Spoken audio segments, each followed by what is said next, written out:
So there were some things we saw that were a little bit different. Not to take anything away from those guys.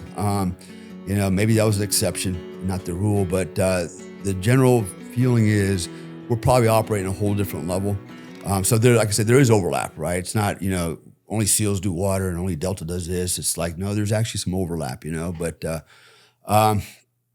not knocking it. It's one team, one fight at the end of the day. Life's about choices, and I just happened to be in the Army and had the opportunity to be a Delta operator, and I went for it. And never thought I could do it. Never thought it was going to be something, that would ever be offered to me. But I didn't even know who Delta was until I was in 82nd LRP Division, Long Range Reconnaissance Platoon. Mm-hmm. And we went and trained with, we went to Hereford, England to train with 22 SAS with their long range recce teams. And I remember they showed us this video about their selection for the SAS operators, right? And it showed, like they had a group photo of like 100 dudes starting out, all sitting down.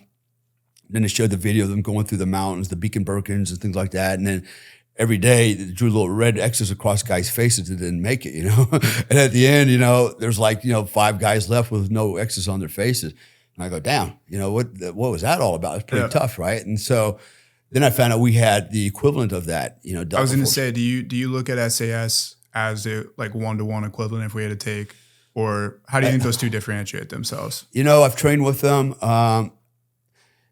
I would argue, yeah, we modeled ourselves after them, but I think we were much better than them. In what ways? Overall performance. So I'll give you an example. We did a joint training exercise. We actually went to England, and they had a urban mock-up, and basically had one building, and they had all set up with targets and everything in there.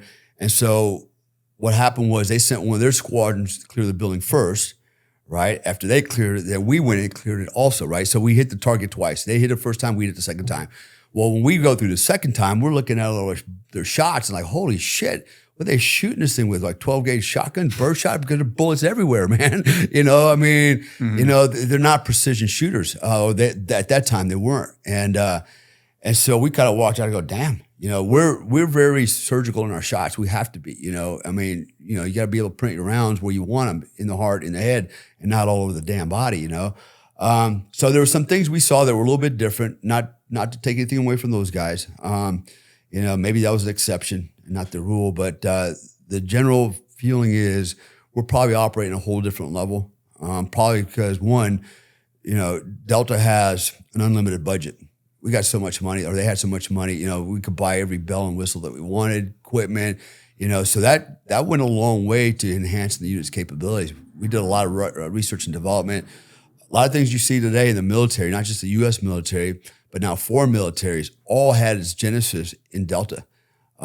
We created a lot of stuff, man. We made SATCOM radios, antennas, even stuff like having the pockets on the jacket. That started with us. We would cut them off of our blouses on the bottom and sew them here because we tuck our pants in. GPS. We actually started with some of the first GPS systems. The M4 mod, the soft mod kit, M4. It's a whole kit now. Rifle, carbine, all the bells and whistles. All had its origins from over there because we used to use the CAR 15, and we tried to modify them as best we could because there wasn't an M4 platform yet, and the M4 platform was born out of that. So we created a lot of stuff over there. I've actually made stuff that I've seen now in Black Hawk magazine.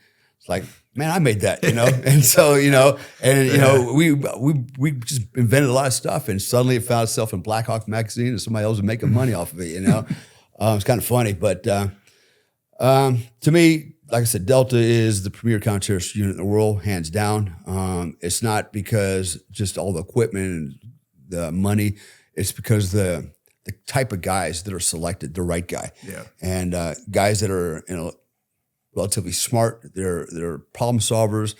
They can function unilaterally. They can function as a team. They have that physical prowess that's needed. You're carrying a lot of equipment. You got to be, you got to have some real stamina. And you've got to have, I don't want to call it killer instinct, but there is something unique about the guys in the unit. to know that you're going to go into a room and meet a terrorist head on, you know, and this could be the end of your life. That's something special, man. It sounds easy, but it's not easy. I mean, guys have done it. A lot of guys have done it outside the unit. They do it all the time now, you know, but probably the hardest missions that are going to come out or be offered are going to go to the unit. They're going to give it to the unit. It's like, this is like the one-way trip, and only guys we can think of can do it is you guys. So anyways, you know, it was pretty special, still is. The performance standards are one of the best kept secrets in the Army. Nobody knows what it is. They really keep a tight hold on it because they know that's key. As soon as standard performance gets out, people will start to game it, and then you'll get guys that make it through, probably don't deserve it, but they squeak by, you know. And even guys, sometimes guys did make it through assessment selection, just to be found out later on. It's like, yeah, this guy shouldn't be here. You know, we're starting to see some things that, you know, we didn't filter it in the selection. And it's like, hey, you need to go find another job. You know, thanks for coming. Nice try. Sorry, but you're not it. You know, so that happens quite a bit too. Someone gets through the full process and they're still. Well, the thing is, so I go through this entire selection process. Then I go to OTC, which is also a selection. Right, it's another 7 months. A lot of guys wash out of that. And at the end, you've got another board you have to sit through, right? And they go, okay, yeah, looking at your scores, this, that, you know, peer reports, you know, cadres liked you. Okay, you're good to go. Report across the hall to your squadron. Congratulations, you know, you're now a Delta operator. And the first thing you do is report to Command Sergeant Major for the squadron. And I remember what mine told me, Jack Alvarez. He's like, all right, you go, Sergeant Comstock, congratulations. He goes, I'll just remind you today that selection is a continuous process. If you can't give me 100%, I don't need you every day. You know, so get out of here. You know, good luck. Like, damn, man, it never stops, right? It never stops, man. Selection is a continuous process. We say that because the reality is, guys can be really good.